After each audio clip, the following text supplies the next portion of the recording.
Iran की सियासत में इस वक्त सबसे ज्यादा जेर बहस सवाल यही है कि अगर सुप्रीम लीडर आयतुल्ला अली खामनई की वफात या तदफीन का मरहला आता है तो क्या उनके साहबजादे मुज्तबा खामनई, जो इस वक्त ईरान के मौजूदा सुप्रीम लीडर हैं, क्या वो दुनिया के सामने नजर आ सकते हैं? आपको याद होगा कि जब मुज्तबा खामनई ईरान के सुप्रीम लीडर आयतुल्ला अली खामनई की शहादत के बाद उन्हें ईरान का नया सुप्रीम लीडर बनाया गया था, उसके बाद से ही वो दुनिया के सामने एक तरह से नजर नहीं आए हैं। ना कभी मीडिया पर, ना कभी कैमरे पर, ना कभी टीवी पर उनकी कोई खबर दरअसल नहीं आई। हालांकि ये खबरें बीच बीच में गश्त करती रहीं कि वो उस हमले में जख्मी हो गए थे। जब ईरान के सुप्रीम लीडर आयतुल्ला अली खामनई शहीद हुए थे, वो भी इस हमले में जख्मी हुए थे।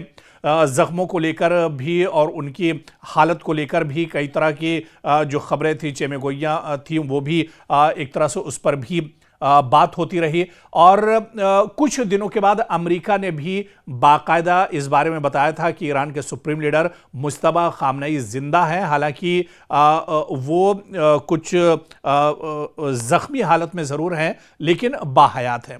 अब सवाल ये उठता है, जब ईरान के सुप्रीम लीडर आयतुल्ला अली खामनई की तदफीन का ऐलान ईरान ने कर दिया है, बाकायदा आपको बता दें कि हिंदुस्तान के वज़ीर आज़म को और हिंदुस्तान की सरकार को भी, हिंदुस्तान के वज़ीर आज़म नरेंद्र मोदी को भी मदऊ किया गया है कि वो आखिरी जो तदफीन का पूरा ये जो अमल होगा उसके लिए हिंदुस्तान के वज़ीर आज़म को भी और दुनिया के दूसरे ममालिक के जो सरबराहान हैं उन्हें भी एक तरह से मदऊ किया गया है। खैर, जब अब तदफीन होने वाली है ईरान के सुप्रीम लीडर आयतुल्ला अली खामनई जो शहीद हुए थे, तो ऐसे में जो सबसे बड़ा सवाल है वो यही है कि क्या मुज्तबा खामनई, जो ईरान के मौजूदा सुप्रीम लीडर हैं, क्या वो दुनिया के सामने निकल कर आएंगे?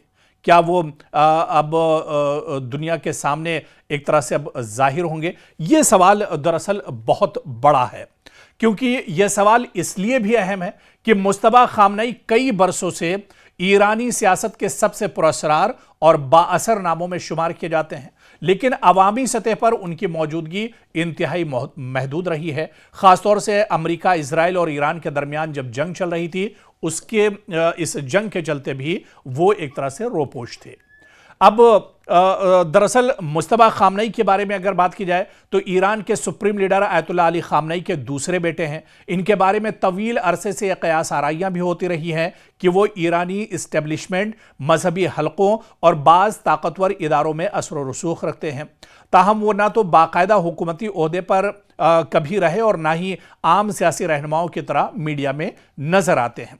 इसी वजह से उनके बारे में मालूमात महदूद और कयास आराइयों पर मबनी रहती हैं। अब बड़ा सवाल यह उठता है कि अगर ईरान में सुप्रीम लीडर की तदफीन जैसा तारीखी मौका आता है तो पूरी दुनिया की नजरें तेहरान पर होंगी। ऐसे मौके पर कई अहम सवाल भी उठते हैं कि क्या जनाजे और तदफीन की आखिर क़यादत कौन करेगा? अगर मुज्तबा खामनई सामने नहीं आते हैं तो फिर ईरान के सुप्रीम लीडर आयतुल्ला अली खामनई का जो जनाजा होगा और उनकी जो तदफीन होगी, इसकी क़यादत कौन करेगा? ईरानी इस्टेब्लिशमेंट किस शख्सियत को नुमाया करती है? मीडिया किस चेहरे पर ज़्यादा फोकस करता है? क्या मुज्तबा खामनई नुमाया किरदार अदा करते नज़र आएंगे? अगर वो मरकज़ी हैसियत में नज़र आते हैं तो इसे ईरान के मुस्तकबिल की क़यादत के हवाले से एक अहम इशारा दरअसल समझा जा सकता है, क्योंकि जब से जंग चल रही थी और अब जंग एक तरह से थम गई है, अब ईरान और अमेरिका के दरमियान मुआहिदों का दौर चल रहा है, बातचीत का दौर चल रहा है। और ऐसे में क्या ईरान के मौजूदा सुप्रीम लीडर मुज्तबा खामनई वाकई में दुनिया के सामने आ सकते हैं? क्योंकि ईरान के सुप्रीम लीडर, साबिक सुप्रीम लीडर आयतुल्ला अली खामनई की शहादत और उनकी तदफीन का जो मौका होगा, ये बहुत बड़ा मौका होगा। और ईरान ने बाकायदा उसी वक्त ऐलान किया था कि जब ये जंग थमेगी उस वक्त ईरान के सुप्रीम लीडर आयतुल्ला अली खामनई की तदफीन की जाएगी। जंग थम चुकी है, अमेरिका के साथ बातचीत का दौर चल रहा है, मुआहिदे एक तरह से हो रहे हैं और उस पर दस्तखत किए जा रहे हैं। तो ऐसे में क्या अब जब तदफीन होगी ईरान के सुप्रीम लीडर आयतुल्ला अली खामनई की, क्या वाकई में मुज्तबा खामनई अब दुनिया के सामने निकल कर आएंगे? ये सवाल बहुत अहम है और आने वाले दिनों में जब ये पूरा अमल होगा, तदफीन होगी, जनाजा उठेगा, उस वक्त क्या सुप्रीम लीडर मुस्तफा खामनई दुनिया के सामने आ सकते हैं? ये देखना भी बहुत अहम होगा।